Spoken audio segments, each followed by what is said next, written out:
So I'm excited for this discussion. So I don't think we're going to share any slides. I'll just open it up and introduce you all a bit, and then we can just have a discussion.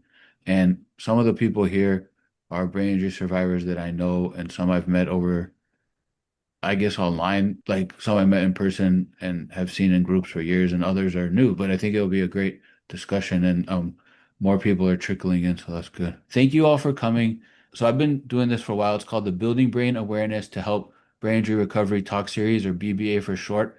And through some of the people that I have met, I got introduced to Kelly Lang, Carol Starr, and Cazoshay Marie. You three have done some really amazing work with the BIA, the Brain Injury Association Council, which is a brain injured person's perspective, giving that to the BIA and sharing your thoughts. And it led to this document called Communicating About Brain Injury that they released kind of as a publication. It's a joint document and it's really a fascinating document. I've been focusing everything on trying to get what we're dealing with to be out there. So I see this document as a great example of that, and I'm hoping we can delve into some deep discussion. So I can introduce Kaz is a brain injury survivor, speaker, artist, a writer, advocate, and creator of the luxury sugar cube brand Blossom and Brine, which is really cool. To have a business as a brain injury person is difficult. Carol Starr, you have a master's and you're a 26-year brain injury survivor, you're a national keynote speaker, and you're author of two books, Route to Rise, Accepting Brain Injury, which I know a lot of people who speak very well of that book or your book. Also, Silver Learning Practical Wisdom for Living with Brain Injury. And last is Kelly Lang, who is both a caregiver and has a brain injury, and she's been her brain injury experience happened 24 years ago, and she's the author of The Miracle Child, Traumatic Brain Injury, and Me. And you three were instrumental in this document, which we're not going to go over in detail, but we will go over some of the points later. And I think we can just open it up to the first two questions that I'm really looking forward to hearing about are why and how this document came about. And then later we can talk about ways and how people can use this document. Let's just get started with the idea of ways and how can people use this document. This is a different form of document, if you will. So, if any of the three panelists wants to begin that, and hopefully we can have discussion. Well, thanks, Daniel. First, I Right. just want to clarify that we didn't come up with the document. Dr. John Corrigan from Ohio State University, he convened a group of professionals and he asked for some representation from the Brain Injury Association of America's Survivor Council, which is what Carol, Kaz, and I all represent. And that's how we came to this project, Right. working with a group of people. But I have to give Dr. Corrigan and Dr. Hammond because they were the two who pioneered it. And it was their Right. idea to come up with this statement. So, Thank you for clarifying that. And sure. yes, or they're the, I guess, driving force, or as you said, but still having the statement in it needs to be one of the clinicians, I can't remember who I talked to, they're like, what we have to say is like their compass. And if they don't have that compass, then whatever they discover with the research doesn't really have, it needs the direction through the brain injured person's perspective. So thank you for clarifying that. And yeah, I know Dr. Corrigan's doing some amazing work. So with that, please share how and why this document came about beyond beyond what you just said. How did it became a council? It became like a group that was Well, discussing it, or how did that develop?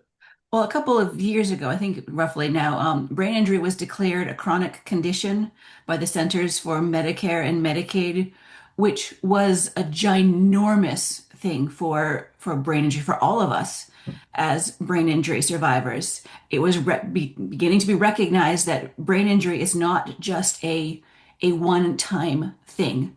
It is an ongoing condition. It is a condition that can change over time. And by having that declared a chronic condition by big government agencies, Medicare, Medicaid, then that changes how it gets treated by researchers, right, by doctors, and it begins to open up a lot of different avenues for research, for care, for those of us who are brain injury survivors. So Yeah. then that begins to say, okay, well, what do we do with that? Because this is such a sea change in terms of brain injury, because before it had really been thought of as a, okay, it happens to you, and then it was like a one-time event. Now it can get treated more like things like heart disease, Hmm. like stroke, like Parkinson's, things that people just automatically know are are conditions that need to be treated like on an ongoing basis. So when Dr. Corrigan brought us together and said, well, all right, in light of this, we need to have some common language around how do you talk about brain injury and how do you talk about it in a way that's related to the research, but is in everyday kind of language so that all of us can understand it. That's very well said. And that, yeah, it is a huge distinction to have it. It's not an event. It's a thing that has changed in you. And I know the Branger people know this, but the outside world, I guess they had to learn it. So yeah, definitely a big step. Or what happened with you guys were a committee? You guys were like, did you guys meet in person or was it like through online and all that? We're located all over the United States, so we did meet online. Yeah. Yes, and one thing I would like to point out about the whole process that I found really encouraging and important, maybe some of the other survivors can relate to this, that sometimes as a survivor dealing with professionals in the industry, doctors, researchers, whatever the case may be, there can tend to be a little bit of a disconnect between the research and then what we're actually experiencing as survivors day to day in the experience. And with this process, I really appreciate that the professionals prioritized our perspective. I really felt that we were heard, and I really feel that this document does include the actual brain injury survivor perspective and not just, what comes out of the research or, what may be their experience with brain injury survivors. They really prioritized making sure that we were heard and that it really accurately reflects the experience of brain injury survivors. And I really am encouraged by that, that the statement that we put forth does give a good representation of our perspective and what we do experience as survivors. Yeah, I agree with that. And as a person who just not randomly, but I'm always looking at the literature and I saw it, I was like, okay, this is different because it's still, it's hard to make general statements that apply to all brain injury, but this actually does that. And that's crucial because if it's the outside world looking at it only from what the outside world knows, then it's missing a lot of pieces. And across the 12 points, I was like, okay, this is different. And so I get that. And I hope that the unbrain injured people around us can also sort of absorb that. Kelly, do you have any thoughts or anything to share? Yes, I think jumping off what Kaz said is the committee was really good about taking our suggestions about keeping the language plain and not technical and not medical. Mm, We were a very strong unit about that because we were working with a lot of researchers and they would have, sometimes they would talk about things and we'd have to slow them down mm. and also use, get rid of the use of acronyms and things like that. But we really all felt very strongly that it had to be written in a way that most people could understand it. And, Dr. Corrigan was actually really good about that too, and understood that and, put it through different systems to make sure that it was plain language and that, but yet it also had the integrity that it needed. Um, and like you said, I hope we've captured everything that we can capture about what brain injury means to everyone. You may not identify with all 12 of these points, but I hope you at least like can identify with one. Um, because, brain injury, every brain injury is different. Everyone's experience is different. Your lifetime trajectory ebbs and flows, like we point out in here multiple times. It changes over time, which is also what makes it a chronic condition. Yeah, and I think that it is a unique chronic condition, which so in addition to this talk series, the other thing I do is I sit with brain injured persons and one person at a time. I say, what are you dealing with? And each brain injured person can describe or find the words to describe what they're dealing with. And then as you go from one person to another, it starts to build like a theme, but to have this overarching way to capture not only similarities but important factors, that's hard to do. And so I see that in the 12 points. And some of, if you've had a brain injury, like there's a brain injury is a physical injury. So if you had it, you know that, but other people may not know that. But like we're already like on this island or in this world and living with it. So I think that I appreciate what you said. And yeah, it's hard to capture all those factors. Was there anything else striking about the process with which this document was kind of refined or put together over time? Because I think that's very interesting for them to listen to us is important. I had my TBI in 1999 and I felt like they have no clue. The outside world has no clue what I'm dealing with. I think it was fascinating, at least for me, from a survivor perspective, being sometimes both on the inside as well as the outside Yeah. of the, Yeah. the process. Like we were definitely part of it, but there were some times when acronyms flew.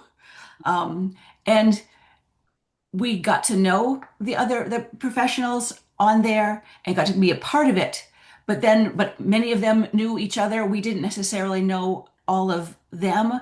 So it, Yeah. it was an interesting process to be part of. We had our own text chain where we would support one another. And I think, as survivors, when we do these kind of things, I think supporting one another is such an important piece because there is a process that we go through when we do share our opinions. And so supporting each other as we do that is also important because we could help each other sort of refine our own ideas and say, okay, here's what I understood of this. Did you guys understand that? And kind of test ideas and those sorts of things and support one another. And that was important.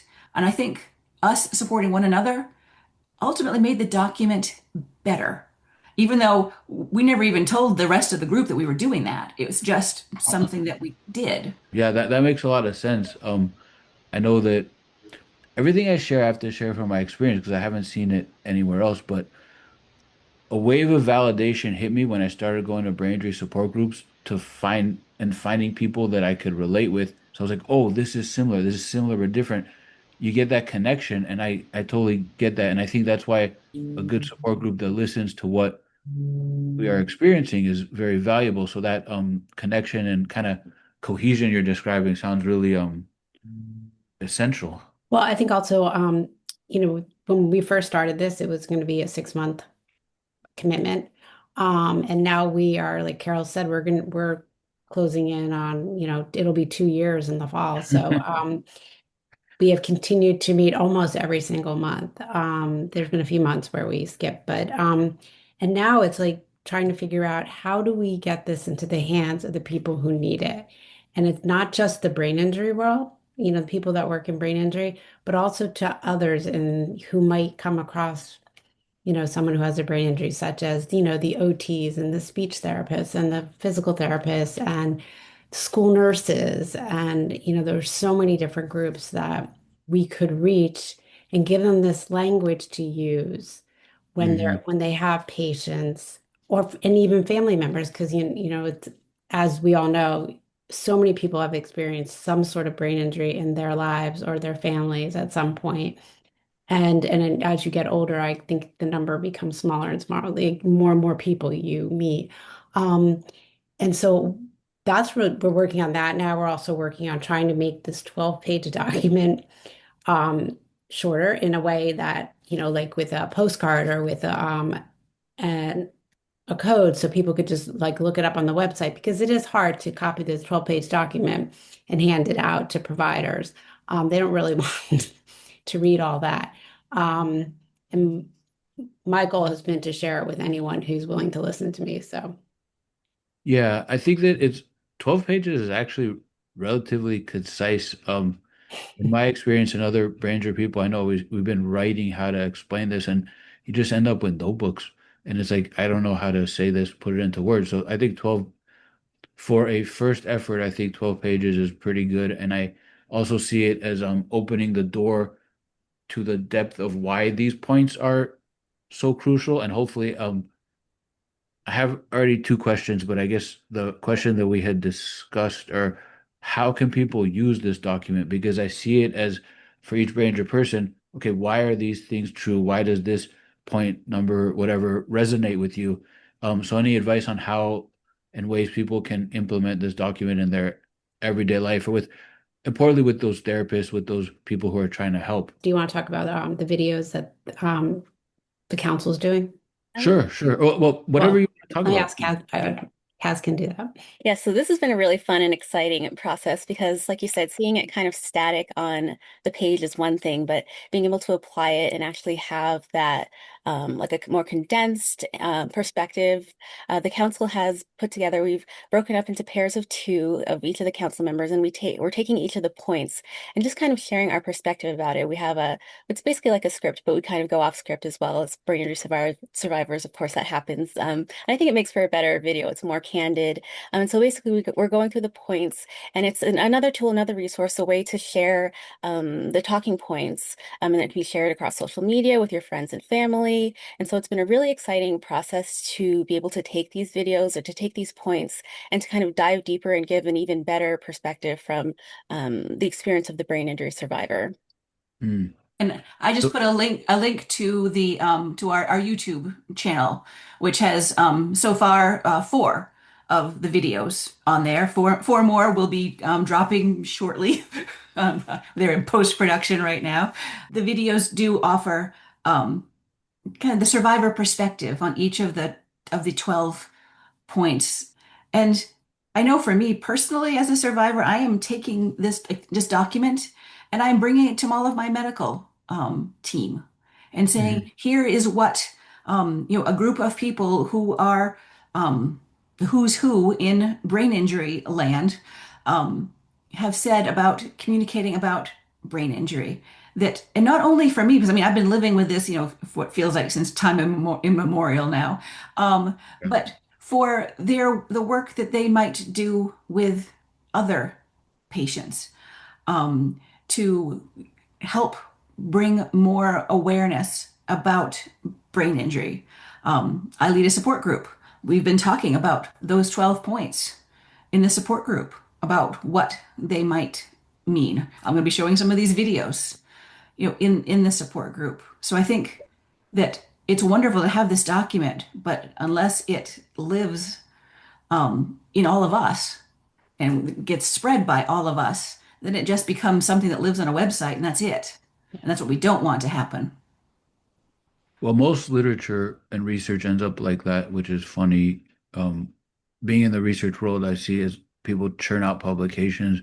It's like, okay, that one, some people read that one, some people reference, but then this document, I feel like the different 12 points, when one or some of the statements in it resonate with a person, I see it as to discuss that with the clinician or the person you're trying to convince of the why and like you're recording in the videos, why is this statement important? And that's the discussion to break. There's a barrier there. I see it as an unbrain injured world and a brain injured world, and they don't understand what we're dealing with. But this document is useful, almost like a bridge to connect the two sides. And it has to happen person by person and clinician by clinician. Also, one of my good friends, Nancy, who had her brain injury when she was 3, um, she, one of the recordings I did with her, she said you have to plant this seed in their mind for them how to think about it. So I see this document as helpful towards that because it's like, well, why is this true? And okay, if I don't know, I always play a devil's advocate, but really it's play an unbrain injured person in my head trying to think of what we're dealing with. And so they have to get their head around it. And so yeah, I agree with what you're saying. Any other thoughts about the ways to implement this? So I actually have one more idea. I hope that it also Yes. empowers other survivors to do the same thing. We are the advisory council, but that doesn't mean that you can't do the same thing and share your perspective. You can take a point that maybe perhaps really resonates with you and do a post or a video sharing about your personal experience about how you have experienced the same thing that is mentioned in the talking points. It's something that can be used not just by professionals, but by every survivor. And so I hope the other survivors viewing this also understand that it's for them as well, and they can use that as a tool in the same way if they so desire. Yeah, that's great. And I agree with that. Does anyone have any points that they want to discuss? And I can start by sharing the very first statement brain injury can be complex. All of my work and all my perspective, it starts from my brain injury, then being in neuroscience, and then trying to hold and wrap my ideas. My focus is on that complexity, and I'm hoping to release something about that in the future. But it's like, why is it complex? How is it complex? People in the world can say, "Oh, everything's complex. Oh, I deal with that too." It's like, no, no, no, this is different. And how do you make that fit such a drastic condition? Because every brain injury is different. So I really like that opening statement. Okay, someone had a hand raised, Kathleen. Kathleen did. Hello. Hi. I had a question in regards to if there's any specific wording that I should give out when I'm giving this document out. I'm actually just about to send out an email of a one pager on what I do. And the people who I'm going to send my one pager to definitely need this document. And so is there like a specific wording I need to put in my email, anything you guys had come up with, or kind of just what we're talking about right here and what we're saying? Any thoughts? My first thought, without thinking it through, would be a group of researchers along with people with lived experience. Okay, Um, so just a little bit of explaining what Mhm. the group yeah. was that put it together. Okay, Yeah, created this statement about communicating about brain injury. okay, all right. Yeah, I was at NASHA in October, and when I first saw this, so I was there when Dr. Corrigan was passing it out, and I was like, "This is perfect." So, thank you guys. I can share as I had to word it for this poster for this event. I just, what did I write? Sorry, I have to find it. Document offers guidelines regarding how to speak about brain injury more accurately, clearly, and respectfully. I think the respectfully part is really important because for me, I don't know how many doctors I saw. I got used to them rolling their eyes. They don't understand what I'm saying. And they also, I learned that the outside world doesn't understand what I'm dealing with. And the respectful part, it still happens, but the respectful part bothers me because it's like they just need to accept that this is a thing and to have it in words on a document, I hope helps.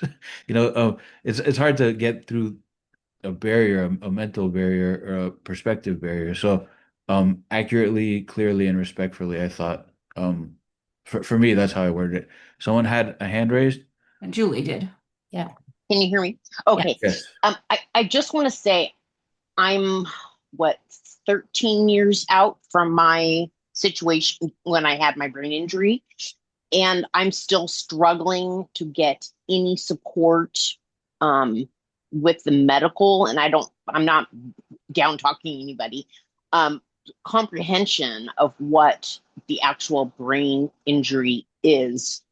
People I have found in my personal situations have tried to put me into oh, that's like old age. Oh, it's like, and they tend to do that. So with this doc, I've run into so many situations that I've not been able to get help. And I feel like I'm still at stage one, like the beginning of my development of myself because of these obstacles of people not understanding what I'm trying to say. I'm going for the first time to get a reassessment of my abilities with a neuropsychologist I think it's next month that I go because of this. So I'm really, really appreciative of everything you guys are doing because I want to be able to inform people about why I'm the way that I am. And I'm not trying to be difficult. It's just who I am. Yeah. And Julie, what you're saying, I wish it wasn't so, Right. but what you're saying is still so heartbreakingly common. Is it better than it was when I had my injury 26 years ago? Yes, it's better, but it still happens. I lead a support group, and people still talk about exactly what you're saying, that our injuries get dismissed, as you're getting older. It's anxiety, it's depression. Any one Yep. of those things could be true, but we also have brain injuries. Yes. Um, and it is so frustrating to be able to try and tell somebody the symptoms that we deal with and to be dismissed. And if this document can help in some small way, then let's hope so. first of all, I agree, and that was my experience. I'm also Yeah, me too. 26. Me too. I had that experience. Yeah, and it Almost took everyone. after 3 years, I was like, I'm done with these people who are supposed to help me. Julie, I know that you and I have spoken before. I think to share this document and also in my case, although the clinicians might not understand it, but it's like I made a list of my symptoms and especially in the early years, I was like the double vision and the cognition. And I remember trying to talk to this doctor about my mind is not my mind. I felt like my inner self is gone. And my mom was there. She says that the doctor says that that was interesting, but I remember walking away like this person has no clue. So having this document, having your what you need help with can be helpful. But yeah, it's really hard, and I mean that's why I'm doing this. That's why we're doing this. Maz? Hi, I'm 40 years, more than 40 years out. Had a really, really hard time with a whole bunch of things. The question I have is, how to use this document in a way where my doctors, whenever I tell them something significant, they're like, "Oh, that's normal." So it's like for my age or whatever that's normal. And it's like, no, nothing about what I've just said is normal. I know what normal is because I used to be not a person with traumatic brain injury. So, I still have that kind of essence of knowing what it's like. I can interpret how they're interpreting it, yet I can't seem to get through. And it's so dismissive, and um, it's difficult because if I'm really in a really bad situation and they're not recognizing it, there's nowhere to turn. So I just wondered what your thoughts are. I kind of looked at the document and thought, okay, this is kind of general, but I understand, it does cover a lot of things. And I like points 9 through 12 really get, to what the experience is. But do you have any thoughts about, have you had experiences like that? Do you have any thoughts about how to respond when they say, "Oh, that's normal"? I don't know where you're located, but I would say my thought has always been that if you're not getting from your doctor what you need to find another doctor. And I know that's really hard to do. I have had to do it multiple times for myself and my daughter. Um, but I did find that when you have a doctor who will at least listen to you and acknowledge that you are different since your brain injury.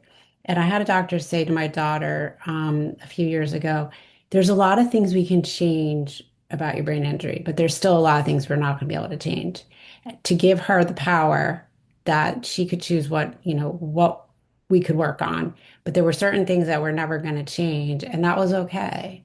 And he wasn't my favorite doctor, to be quite honest. He had a terrible bedside manner.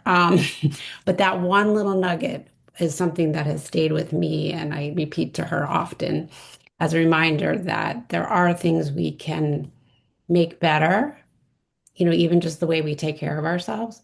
But we're not going to change it all. Unfortunately, I wish I had, a magic wand or could snap my fingers and it would all go away. Or I have said many times, I wish I could take her injury and for me, and she wouldn't have anything. But it's also given us both a different outlook on life. Yes, I would say same everything Kelly said, absolutely.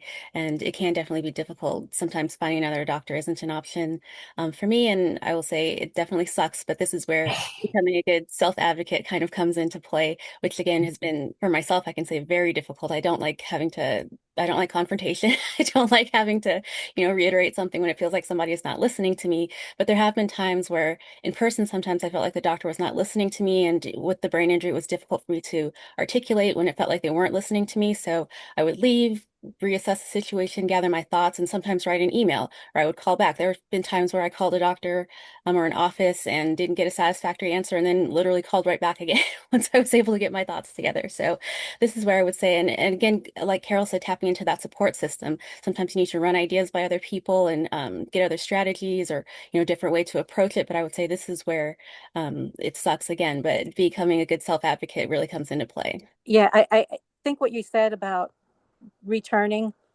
I recently started messaging my doctor more details as I was experiencing it for them to get a clue of exactly what's going on. because I don't have a picture of me, but I present as very smart, and I can advocate for myself. But I didn't preface my situations that for years there was an alert document that would come up no matter where I go in the city, where I go anywhere, that would come up that says, "Don't listen to me." It was I wasn't allowed to see it. Now a doctor was retiring, and she opened it up on her screen, and she was talking to me as if to diagnose something else. But on the screen was that document, so I could read it, so I knew what was going on. And I appreciate her doing that, secretly showing me exactly what was going on, because I know I was getting the experience of don't listen to me, and like playing things down constantly. I actually had a judge, I was suicidal, and had a judge actually state that my first diagnosis is going to be traumatic brain injury, because he could see it, but if people are treating me that way, that's got to be my first diagnosis. I thought that was going to, like, win everybody over, but it went nowhere. So anyway, I appreciate what you said, Kaz, and also Kelly, your experience too. And I'm sure, Carol, you have a lot to say about this. I have had 40 years, so I've been over the gamut. Those who recognize it, those who don't. And anyway, thank you for all your work. I know it's quite a lot to do. Yeah, people you say traumatic brain injury, and unless you've lived it, people they don't get what that means. And I fully agree with what both Kaz and Kelly just said. And I know for me, over my own journey, the better I have gotten at being able to describe what my symptoms are, what my experience has been. Here's how I was before. Here is exactly as much as I can describe. Here's how I'm different. Okay, it is not just that my memory is, or not just that my fatigue is different. Here is exactly what happens to me as I get brain tired. Here's why that is not normal for somebody of my age to do that. That it helps people understand. Or I go to appointments not at my brain best, because usually you want people to see you, like, at your best. Well, my medical people, they need to see me when I call her Brain Hilda. That's what I call the injury. They need to see full on Brain Hilda, because, when Brain Hilda's in the building, I am a different person. And that's what I deal with if I don't rest, when symptoms come, that's who they need to see. It's not pretty, and it is not fun for anybody. But if they're going to help me, then that is the person I need to show to them, not always like my, just barely holding on, Carol. They need to see the one who is not doing, as well, to give them the best opportunity to help me. And like Kelly, I have also had to let some members of my team go, because despite all that, they still didn't get it. What you Thank just you. said, yeah, describing what you're dealing with is the only way I have found to deal with this as well for myself and then for other people. I've been, I guess, it's not a pleasant surprise because all of this is horrible, but people are able to share what they're dealing with and put words around it. And we have a history of it because we deal with this over time as it is our brains that are injured. And I know Maz, Maz and I both live in Seattle. I moved to Seattle a few years ago, and I know that Maz has had to fight for the right support and advocate. And it's just actually meeting her was one of the validations that I was like, oh, okay, this is similar but different. Nancy, One of the things I wanted to add to that conversation about showing the brain Hilda, which in my case would be a different name, and finding another doctor, my biggest issue is when I really show up in my full disability, I get fired Mm, because I'm totally misunderstood and I don't have another human next to me to mm, advocate for me. mm, And that's real. I'm not mm, alone in this. And the flavor of the document when I read it, which I got 6 pages, so I'm not sure if I missed, but it is that the patient needs to do this, that, and the other thing to take care of themselves. And it was almost like it was assumed somewhere that in all cases there was a caregiver. And there aren't always caregivers, and that's where some of the pain is. And I while this document is vital, necessary, and good plain language, which was all wonderful, those people left out to hang aren't are just expected to do their own advocating without support, and somewhere that isn't explained very well as far as what I gleaned. Thank you for saying that. Hi, Dan. Can I say something? Who's it? It's Holly. I'm on phone because my Zoom's not working. Hi, Holly. To speak to the last lady, I just want to say that for me, when I finally got my words back after my injuries 4 years ago, when I finally got my words back, it took about 18 months to start getting my words back. Another 6 months I tried to be very articulate, and just kept trying and trying and trying.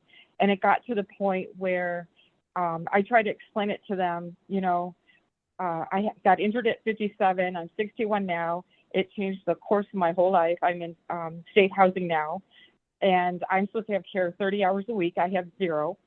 I am by myself, and I try to explain to them, yes, I'm articulate. Yes, I got my words back. I have a plethora of vocabulary. I used to be 2 years advanced in English and math, and I can speak. I said, but 15 minutes from now, I might not be able to speak, or I might not be able to, I'm ambulatory wheelchair, so I have both physical and cognitive. And I just basically advocate for myself, like, look, this isn't elderly age. This isn't aging. It was a light switch. I was a highly capable person. The accident happened, and then brain injured, dysautonomia from the brain injury, and it changed my life completely. And it isn't anxiety. It isn't, our brains, when we get injured, we lose battery. We get neurofatigue. Basically had 2 TBI inpatient rehabs that the one thing I got mostly from both of them was to learn pacing. Because if I don't pace myself, which isn't much, I can feed myself microwave food and I can, get to the bathroom. But other than that, and parent my teenager, but other than that, that's all I can do. So in my case, I physically collapse. So neurofatigue is very real. And if I used to collapse every single day, literally shut down. My brain would just you're done, and it would start going to sleep is the best way I can describe it. And then I have to rest for 30 minutes to 2 hours. I'm basically couch bound. I'm basically a shut-in. And so through advocacy, they realized, because I'm, fighting for my life, honestly. And for the ones that were having a hard time wrapping their brain around it, I said, look, 20 years ago, they didn't have protocols for fibromyalgia or Lyme disease, and they sent those people to psychiatric hospitals. Now there's medical protocols, and that actually opens up their mind and curious that medical, community hasn't always been right, and we're all learning, and it has taken time to discover things. And then, so if you give those examples, it helps create curiosity and helps create understanding, and you just really have to fight for it. And that's the best I can really describe it, because I am one of those people that went through this and is going through this all by myself, and not having always the ability to communicate words or effectively or make sense or not collapse. So it is difficult. I've had a doctor an appointment literally say to me after seeing her for 2 years, oh, I didn't know you had neck and back injuries. And I was so dumbfounded in the moment. And I was with a nurse advocate, but I couldn't figure it out because my brain wouldn't let it make sense. And then 3 hours later, I was like, wait a minute, she's the doctor that gave me trigger injections on my back last year. What the hell is she? But in the moment, I couldn't process any of that information because it didn't make sense to me. So these are the kinds of things that we deal with, and we don't always have the ability in the moment to figure things out, process quickly, or remember the right details that help us move to the next step. Yeah, I met you soon after I moved to Seattle when you were in the beginning of this Yes. journey, and Holly and several Yes. other people, like Nancy, who just spoke. I've met a lot of people that don't have any help, and not having any help. I was 18 and I had mainly my mom helping me, but without that, I know that I would have been easily homeless. Because I was, Yeah. so the lack of help, and I don't know how to convince the outside world, but I think that's what we're doing, and with these doctors and with the people that don't understand or dismiss it or give some other rationalization, let's say. So thank you for describing your people. Describe one more thing. Well, I explained to him, I do have words and I can walk 10 feet and, and I was highly capable. But of course, now I'm going to forget the thought. Thanks, brain injury. But what I explained to him is due to vision issues and severe stamina issues and executive function issues and short-term memory, I'm not a functional human being in life. You know what I mean? You want to come see what brain injury is, come be with me for a day or a week and see how much doesn't get done, because I am like a toddler in a room, just bouncing around from one thing to the next, because I can literally take my vitamin or my whatever out, set them down, and if one thing, my mind thinks about something else or something else I have to do or a call I have to make or a text, I don't remember until I walk upon it and see it again on the counter that I didn't take it. So these are the kind of dysfunctions that happen with brain injury. Because when you go to office and people see you, can talk and you're articulate, they think you're fine, but they don't live with you day in and day out to see. It's not that everybody makes mistakes. It's the amount of mistakes, the excessive amounts of mistakes. And it's not that you forget, it's the excessive amount of forgetting. So thank you for describing that, because in this discussion, we're talking about the nature of the chronic condition of brain injury is different than other chronic conditions, and the support we need, they need to understand what we're dealing with. I didn't have that attention Right. problem, but I would say that my cognition was injured in a similar way. And I have recordings with two other people that describe that attention, just lack of it, let alone the dysautonomia. So thank you for sharing that. I think one thing that both Holly and Nancy just beautifully bringing up is it's painful when we don't have what we need. I mean, I'm too. I am. I live by myself, and sometimes I wish that I had that support that was in the house, like with me. But and some days are better than other days. Some days are those days where it's like, me and cottage cheese. I eat a lot of cottage cheese because I can't figure out, what to eat.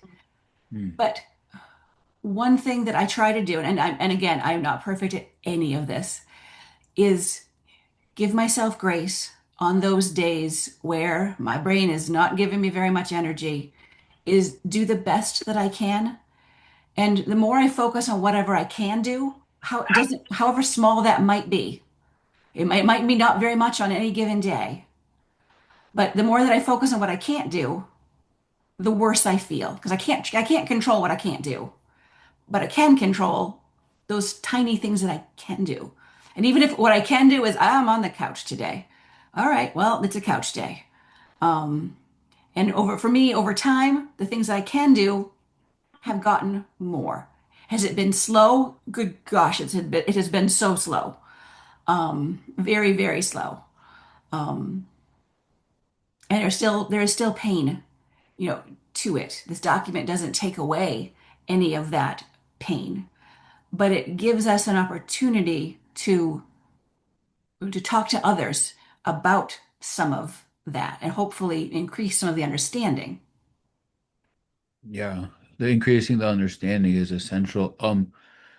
Nancy, you dropped off. I don't know if you had something more to say, but Julie.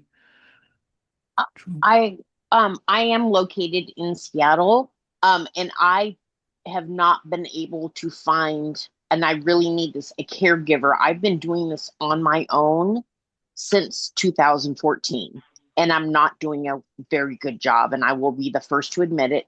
I tell everyone I'm doing a terrible job of being able to manage my life, and I don't know where to get help. Um, that is, I'm hoping, one of the things I'm going to be able to achieve when I do go with or go to my appointment next month with the neuropsychologist is I need help. I can't do this. This is too big for me. I'm not the same person. I was a corporate buyer for a major corporation. I flew all over the United States. I mean, I had a lot of responsibility, and then suddenly it all went away, literally, and my housing. My family thought I was like taking drugs. They didn't know what was going on with me because I was so strange. Yeah. No, I was just gonna say the point number 10, support from family, friends, neighbors, and coworkers can have a big impact on how person adjusts to life after a brain injury. The drugs, the explanation. I don't know how many people I met that basically got abandoned by their family. I don't get a lot of interviews with those people, although I have had a few. It's like a common thing. It seems to happen a lot with brain injury, and they don't know how to interpret it. But I feel like so you can't inject all the experience into the outside world, but to get it across is super important. And I don't this is a problem that I don't know how to convince those that are trying to help how to help us. But um I, there's also the point number 11. Sometimes the effects of brain injury are not easily seen by others. They don't have a clue, which is why I'm trying to record this stuff. And I don't know how to fix this, but I'm glad we are talking about how much this is a problem. I just want, and also want to ask, this document that we're all speaking of, or Yeah, not yeah. me, but you guys are all speaking of, that's available on that YouTube link that was listed below, or how do I, I? I can put it right now in the chat and I can email it to you as well. Thank And you, Dan. I really yeah, appreciate that. it's a link, it's a PDF, and I guess it was put out by the BIA. It's also in the email you sent for the Zoom information. That's how I Right. clicked on it. Oh, I know oh, Julie thank you, has thank you. visual issues, so that makes it all that much harder. Yeah, Yeah. I do. Thank Yeah. you for remembering now. My gosh, I'm very impressed. For your information, the document actually lives on the Brain Injury Association of America's website, which I will be the first to admit it's hard to navigate. So you might have to search a little bit, but it does live permanently there. all those websites are difficult to navigate, and Yes, they are. with my poster, for example, I got 2 or 3 inputs from Branger people. They're like, "You're doing this is too much," and why? And I was like, "Okay, I'll change it." I feel like there's so much that I mean, we're kind of like at this. So okay, it's a chronic condition. Great. Now what? There's like a whole wave that needs to change. Maz, Julie, I kind of live near you. I'll get Dan to connect us. I've been doing this for 40 years and you sound exactly like me. Um, and Carol, some of the things you said too. But what I raised my hand was because of what Julie said about communication. On number 9, you say that we're always, we need to be part of the, discussion and what our solutions are. It says that, we may need help to talk or discuss, but generally that's taken by those that don't have brain injury as if, if you have severe aphasia, it's apparent. I have aphasia. I've learned to hide it. And I'll go with words, whatever come to me, and then they may be completely the wrong words. I mean, recently I had a situation where um, uh, a person in my building thought I was threatening them when I was actually trying to be helpful. And I realized that, and I sent email explaining what I was trying to do and the words that came out and how they came out. She's a nurse. She understood, and she thanked me for that because she did take it wrong. So that's where things have gone awry for me. I am very good at self-advocating, but the better I get at self-advocating, the worse they are, because the more they interpret other things as if, so I wonder if that number 9 can be a little more explicit about it's not just those that appear that need help with talking, not to be condescending or child, treating us like a child, but it's tweak it in some way where it's evident that they need to check in with us if it's understood, if that's what I meant to say, if that's how they interpreted it, so that the communication is really clear.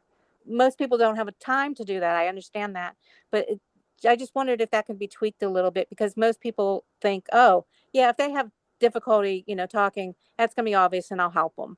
But it's not always obvious. Thank you for There's a sharing.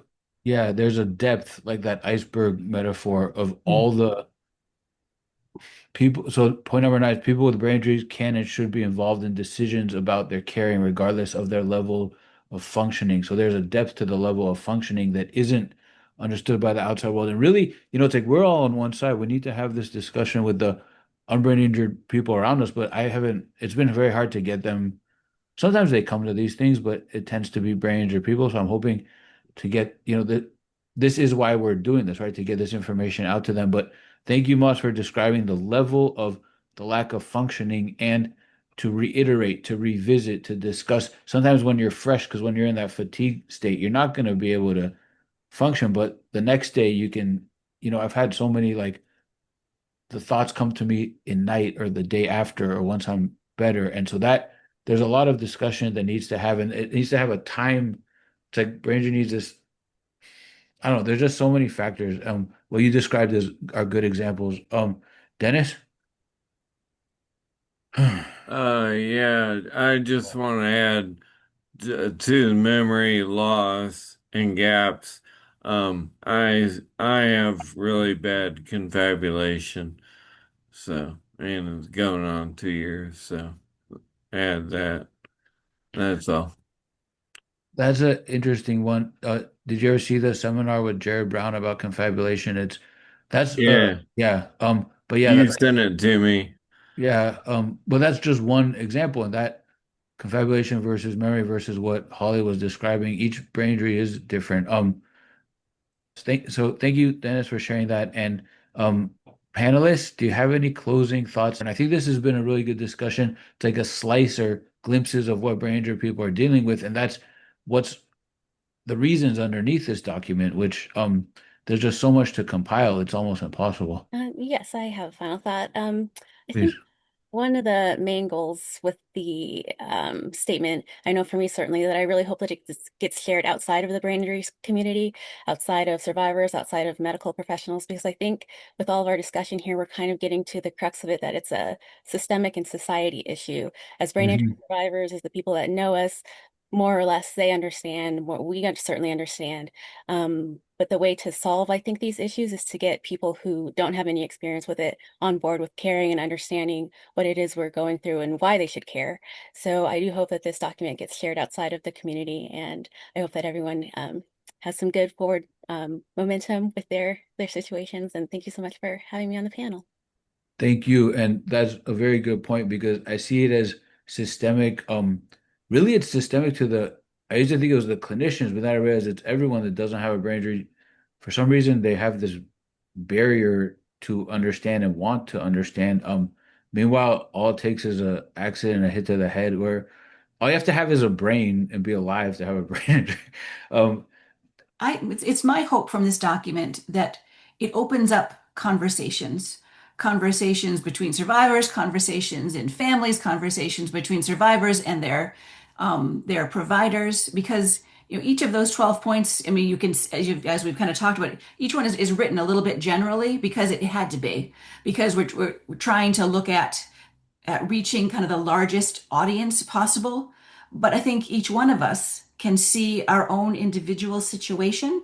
We may have individual details of our lives that are a little bit different than that one, but that's a conversation point.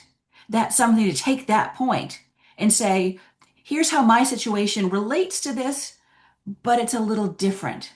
And and it's that conversation that matters, that can build awareness, that can build understanding, hopefully over time, and that can make a difference not only for us, but also for all of the people that we interact with. yeah, that conversation is essential, and for some reason, it's so hard to have.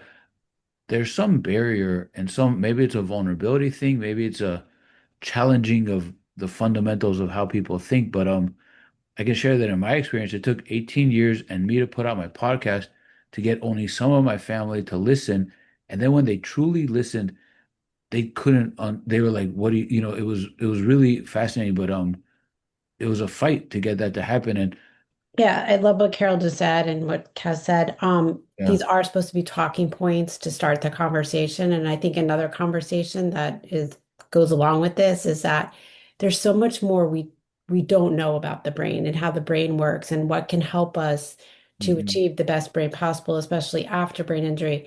So we need research dollars to look into those things, to find out what are the things that are going to work, what's going to help us, and to be able to put more tools in our toolbox, to go to those things when we're having a bad day or, a bad week, a bad month, a bad year, whatever it is, so that we can let our brains rest when needed, but then, use them effectively when we are feeling better, and what else we can do in our lives to make our brains better and to get the support that we need. Because I think we all need support in some way. And whether that's a paid caregiver, a family member, a friend, an acquaintance, whatever it is. I think to build that community, because it's all about community. Yeah, and help, support, and understanding is essential and so drastically needed. Thank you for the people who shared in this recording about how much they need support, and it's just not there. And it's so yeah, I appreciate what you said. I wanted to read one of the comments that Nancy had said about the Venn diagram in the document. I think we'll close with that. The Venn diagram shows the physical injury, the chronic health condition of brain injury, and the disability is overlapping. I think it's a good figure. And Nancy said that I believe it would be closer to the point if the circles had more overlap. I guess that, that is true and different for different people. There's so much to discuss in this document. I like the idea of looking at it as a talking points to get deeper into the discussion. And so if anyone else has any closing thoughts, otherwise I think we'll end it because this has been a really good discussion and it's like we've presented our side. I remember what Kelly said. They need to understand what we're dealing with to do the right research. Because if Right. they don't, they're spinning their wheels. And I've observed that for about 12 years. And it was very interesting to me to see that over and over and over and over. And then I was like, okay, this is just reminds me of the first 7 years of my brain injury because I thought the experts would know more. And recently, there is more getting into what we are dealing with. So that's great. So hopefully they're listening. All right. Thank Can you, I everyone. say one thing, Daniel? Please. I think that one of these deepest issues here that we haven't been able to talk about because the world isn't able to talk about it, but why are people not more curious? People don't like to feel uncomfortable. And this is a really uncomfortable topic. So I don't know how we make it so that people can even listen, feel into, and show up. I think that that's very true. And I remember after my TBI when I was at home, I had the flat head from my skull being removed, and when I was in the hospital, people cared, and then nobody showed up for about a year. And I didn't really notice it, but my mom mentioned it, and my mom said to me something about because her father was shot in a war and had his jaw taken out, and the same thing happened to him. It's a vulnerability and a people don't want to have to deal with that because we all want to live our lives and everyone thinks they're immortal and all that. But what I have found is that the people who do care, who are often empathetic and often working in this field, are the people that we can build these bridges with. And with my wife, I've been able to have some connection. So it's like it needs to start. Not everyone's going to listen, but with the people who are actually able to listen, that's where the discussion can be, and it builds from there. Another example is as with the brain injury people who can't talk and can't really verbalize. People say to me, "Well, what about them?" I was like, "I don't know what about them, but I know what the brain injury people who can talk are saying, and you need to listen to us because we're the ones that are here to talk about it." So, the bridge needs to start somewhere. I think some people are listening, and hopefully it'll grow from there. All right. Thank you all. Thank you, Nancy. Good point. Thank you, everyone. Thank You're you, all Pam. awesome. Thank you. All right. Yeah. Thank you. Bye. Bye. Bye.